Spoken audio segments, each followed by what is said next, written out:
नमस्कार दोस्तों, कैसे हो आप सभी। I hope you are doing well. एक बार बुद्ध ने अपने भिक्षु के साथ भिक्षाटन के लिए किसी गांव की तरफ जा रहे थे। तभी अचानक बुद्ध के पैरों में कांटा लग गया। कांटा इतना तीक्ष्ण था कि चुभते ही रक्त की धार निकलने लगी। बुद्ध के भिक्षु ने रक्त को रोकने के लिए एक कपड़ा फाड़कर बुद्ध के पैर पर बांध दिया। इस घटना को कुछ लोग देख रहे थे जो कि बुद्ध से ईर्ष्या करते थे। उन्होंने बुद्ध से कहा, हम तो तुम्हें परम ज्ञानी समझते थे, लेकिन दर्द को तुम भी सहन नहीं कर सकते। तुम पाखंडी हो और ये हमने सिद्ध कर दिया है। ये कांटे हमने ही बिछाए हैं। इस गांव में तुम्हारा स्वागत नहीं, तिरस्कार होगा। इस गांव में तुमको कोई भिक्षा नहीं मिलेगी। बुद्ध ने उन लोगों से अनुरोध किया कि कृपया करके मुझे इस गांव से भिक्षा लेने दो। बुद्ध के श्रद्धालुओं ने बुद्ध का उपहास बनाते हुए कहा कि अगर तुम्हें भिक्षाटन के लिए इस गांव में आना है तो तुम्हें अपने रक्त की बलिदानी देनी होगी। तुमको इस कांटों के रास्ते से गुजरना होगा। भगवान बुद्ध ने उनकी चुनौती को स्वीकार कर लिया। बुद्ध मुस्कुराते हुए कांटों पर चलने लगे। बुद्ध के साहस को देखकर गांव वाले चकित रह गए। कुछ लोगों की आंखें फटी की फटी रह गई। गांव वाले सोचने लगे कि बुद्ध भिक्षा के लिए दूसरे गांव भी जा सकते थे, तो फिर कांटों पर चलकर क्या साबित करना चाहते हैं। गांव वाले बुद्ध के संदेश को इतनी जल्दी नहीं समझ पाए। यहाँ पर बात भिक्षा की नहीं बल्कि जीवन को बदलने की थी। गांव वालों की भीड़ में एक सुमित नाम का युवक था जो बुद्ध पर हो रहे अत्याचार को देखकर द्रवित हो गया। सुमित दौड़ कर गया और बुद्ध के पैरों के सामने से कांटे को हटाने लगा।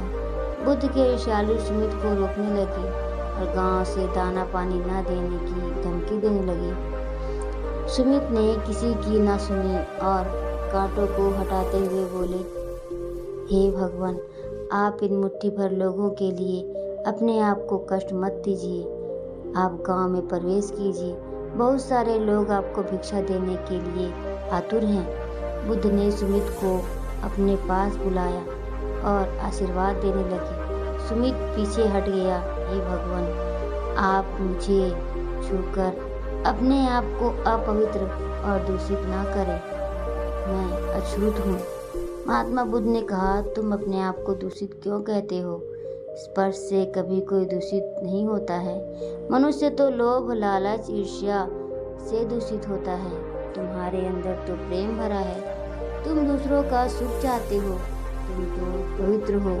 बुद्ध के बोल सुनकर कुछ लोग बोले, तुम तो अपने आप को बड़े ज्ञानी कहते हो। तुमको जाति का कोई ज्ञान ही नहीं है। तुम पाखंडी हो।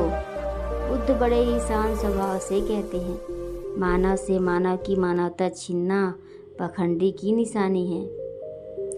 मुझे पाखंडी बोलकर यदि आपको संतोष मिलता है तो मेरे लिए दुख का कोई विषय नहीं है। कुछ लोग बुद्ध पर बरस पड़े, परंतु यह तो धर्मशास्त्र है, फिर यह पाखंड कैसे हुआ? बुद्ध कहते हैं, हमारी उत्पत्ति इस सृष्टि से हुई है।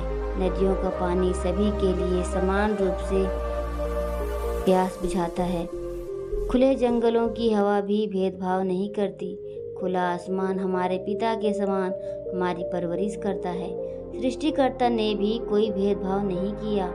फिर हम इंसान कौन होते हैं भेदभाव करने वाले? मानव मानव में भेद करके अपने संबंधों को बिगाड़ता है।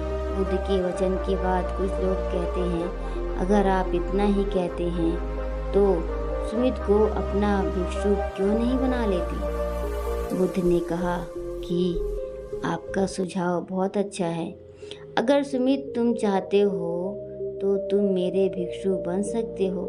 बुद्ध के आमंत्रण पर सुमित पहला नीच जाति का बौद्ध भिक्षु बनता है। इस पूरे विवरण में केवल सुमित का जीवन बदला, से सभी लोगों का जीवन रूपांतरित हुआ। दोस्तों, इंसान के भाव विचार अगर अच्छे हों तो वह श्रेष्ठ है।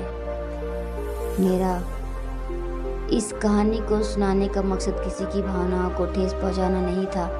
अगर आप में से किसी को इस कहानी से कोई दुख हुआ हो तो मैं माफ़ी चाहती हूँ।